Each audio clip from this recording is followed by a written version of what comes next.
All right, to make a plate, you actually need a lot more clay than you would think. Because, you know, you think a plate, oh, it's so skinny, but it takes up a lot of surface area. So I'm starting with 3 pounds, and you're gonna be able to see what size 3 pounds will get you. I know some of you are just making like saucers, so, you know, you probably don't need 3 pounds, maybe 2. But if you're going for like a full-size dinner plate, you're gonna need at least about 5 pounds or more. Right? It takes a lot of clay. You also have to use a bat with a plate. Like, there's no getting around it. So make sure that you have your wheel ready with the bat. It's the only way to make a plate work. Okay? All right, so just like anything else, I'm going to center, cone, and then my dome is going to look different.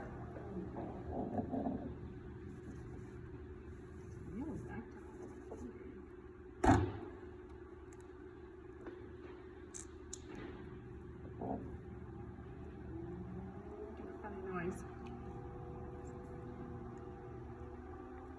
Okay, so what I'm doing is I'm just trying to get it to stick to the bat, so I'm applying downward pressure.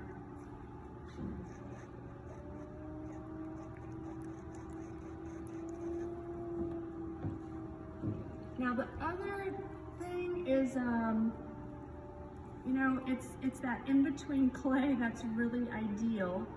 If you get clay that's kind of hard and dense and a little drier, you're gonna have a hard time because you have to use so much clay.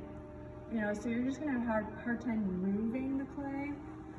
Then if you get that really soft, wet clay, it's gonna just wanna flop on you. So be picky, try to, you know, get the perfect consistency of clay to make a plate. I'm just gonna cone and dome a couple times to work out some air bubbles, but also I wanna get all my clay lined up in a spiral formation.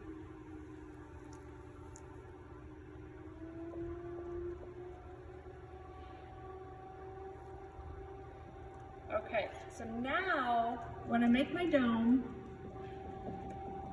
you know, usually we have domes that look like this. Well, now I'm gonna keep going with this dome. It's gonna be a very wide, low dome. And what you want the dome to represent on your plate is like the inside of the plate. You know, you have the inside of the plate and then you have a rim. So you want this to be the inside of the plate.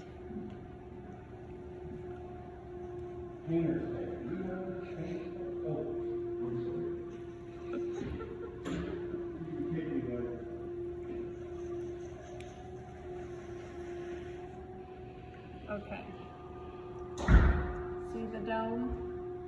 It's crazy, it doesn't even look like a dome, does it? I'm still gonna find the center of my dome, and I'm still going to drill in my dome, but I'm not gonna drill terribly deep. You know, look at how shallow it is. This, when you open the dome, I think this is the hardest step. It is not easy to open up such a wide dome. So please notice I'm using the sponge. One of the reasons I use the sponge is to like continue to provide some moisture as I'm opening up that dome. And notice I take breaks. I can't do it in just one big swoop. It's too much clay.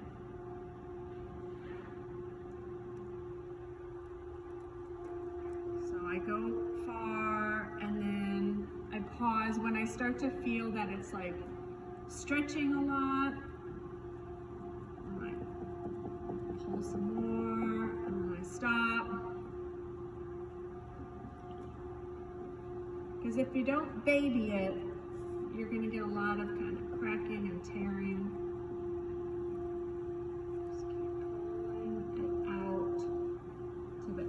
flat dome.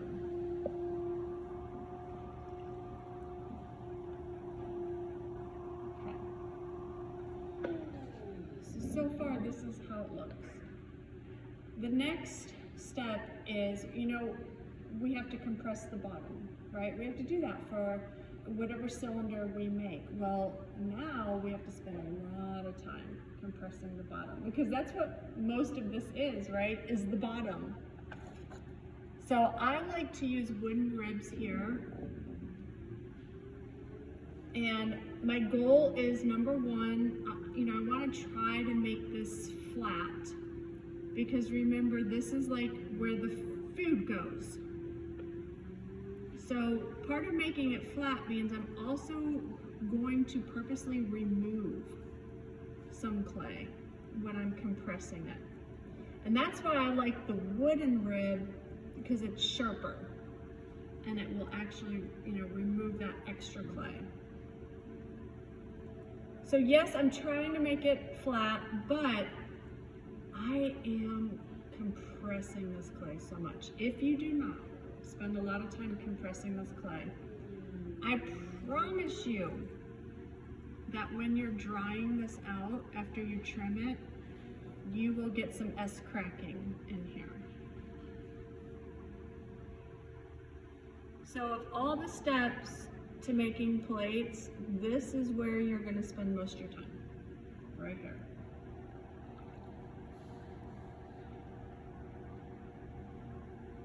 Notice I use the rib in many different directions and many different ways to help shape it and do what I want to do.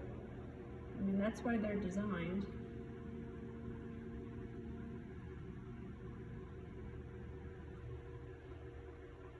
Okay. So in real life, I would still spend another few minutes here doing this. Perfecting it. Sometimes I can hear like little air bubbles popping when I compress it, so that's a good thing. But for the sake of the demo, I'm going to move forward. If my perfectionist brain allows me to.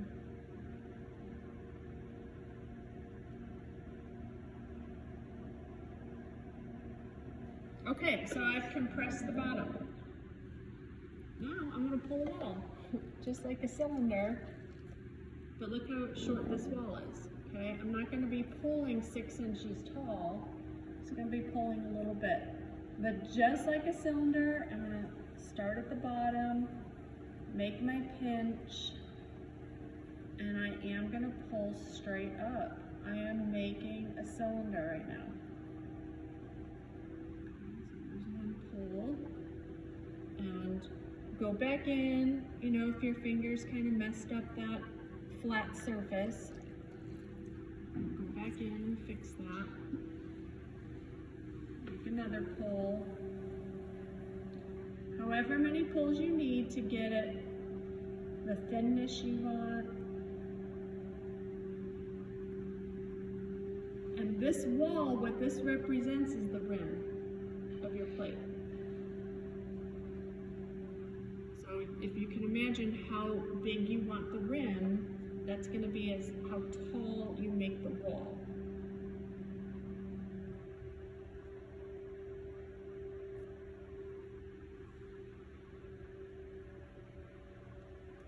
I'm just going back to my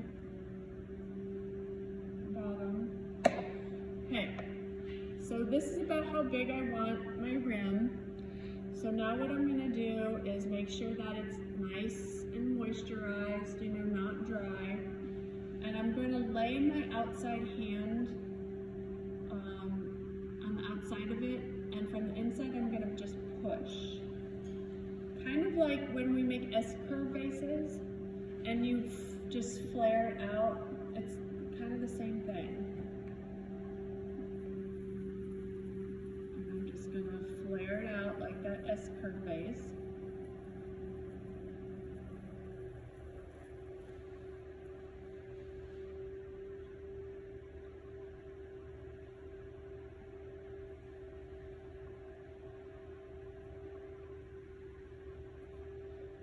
So now I'm I'm just, you know, in the perfectionist stage. I do like to go back. Sometimes, some people like a nice definition between rim and plate. Like, you know, if you're gonna do a saucer, that's a very traditional way to do a saucer. And the foot of your cup would fit right in here. So you can use those measuring calipers and measure the foot of your cup and make sure that that perfectly fits in this flat spot. Okay, so I want to try to show you a couple different approaches.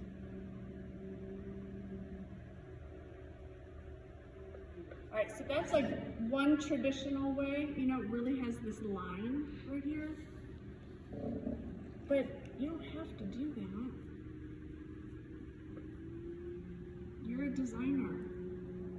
So some people really like plates that don't have that definition. And it just kind of blends in. But yet, you know, it changes, like it starts to angle upward.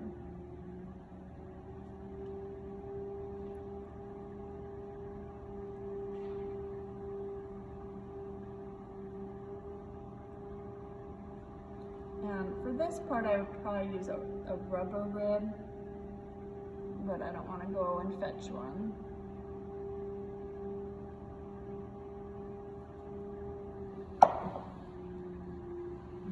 Blend it all in. So some people don't want that definition.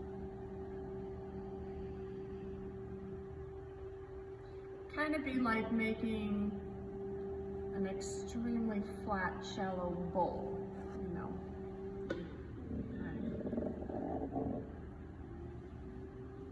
All right, so once you get everything the way you like it, make sure your rim is smooth. You're still going to use your wood knife. You're really going to have to bend over so you can see under your plate and make that angle cut. And then remove the extra clay from that angle cut.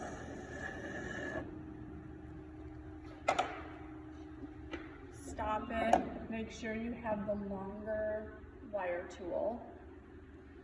And it's, you know, kind of nerve-wracking to pull your wire through such a big piece. So make sure it's pressed up against there well.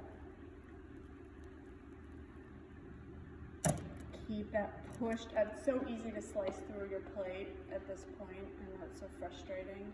So just really use your fingers to push that wire tool down. Okay, and then you take the bat off and you let it go leather hard on the bat. I'm going to let this go leather hard and then I'll show you how you trim a plate, okay?